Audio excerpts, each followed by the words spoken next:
Il y a eu toute cette question, ce débat autour d'Mbappé où on a eu l'impression, en tout cas de l'extérieur, que Deschamps donne vraiment les clés de l'équipe à son capitaine, qui lui donne le capitanat, alors qu'on aurait pu penser qu'un gars comme Griezmann, qui est plus âgé, plus d'expérience, qui a peut-être aussi une vision un peu plus collective de l'équipe, aurait pu mériter le brassard de capitaine.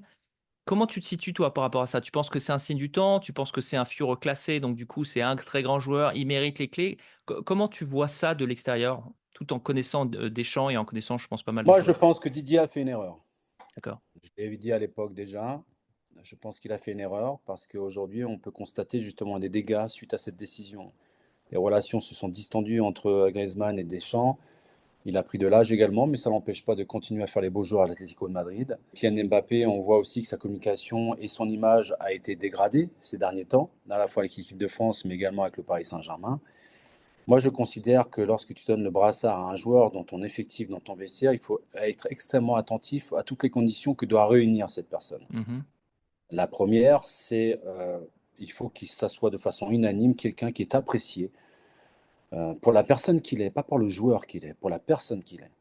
Ouais, c'est une Quelqu'un qui distinction fédère, importante, ouais. quelqu'un qui fédère, quelqu'un qui soit représentatif du groupe dans sa liaison avec le coach ou même avec les personnes décisionnaires, qui soit le parfait relais de tout ça avec une sincérité, une franchise à toute épreuve, qui soit avec des valeurs de leadership, d'une personnalité, quelqu'un qui soit aussi quelqu'un qui soit là pour sur lequel on puisse se reposer aussi. Après, je parle des qualités du joueur. Si en plus ça peut être un super joueur, c'est tant mieux. Mais c'est pas nécessaire. Pour moi, être un super joueur, c'est sur le terrain. Mais j'ai joué avec des très grands joueurs qui n'étaient pas capitaines de leur équipe. Parce qu'il y avait d'autres joueurs qui réunissaient toutes ces qualités-là.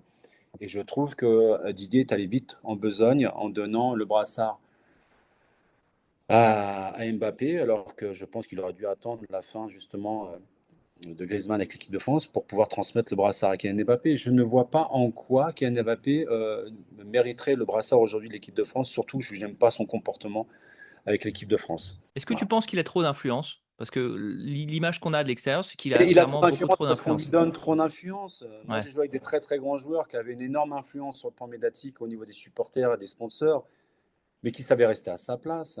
ouais. Et même quand ils avaient quelque chose à dire ou à faire partager, ils le faisaient de façon intelligente. Il n'y avait pas de prise d'otage. Des fois, il y avait des conflits, mais ça se réglait toujours. Ça se réglait pas à travers la presse, ça se réglait entre quatre murs. J'ai beau remonter à une certaine époque, il y a eu des conflits avec certains capitaines, mais c'était de façon éphémère. Ouais. Donc oui, donc il y a des choses que je ne comprends pas dans cette génération actuelle, dans cette acceptation, dans cet égocentrisme. Euh, mais et, c'est waouh.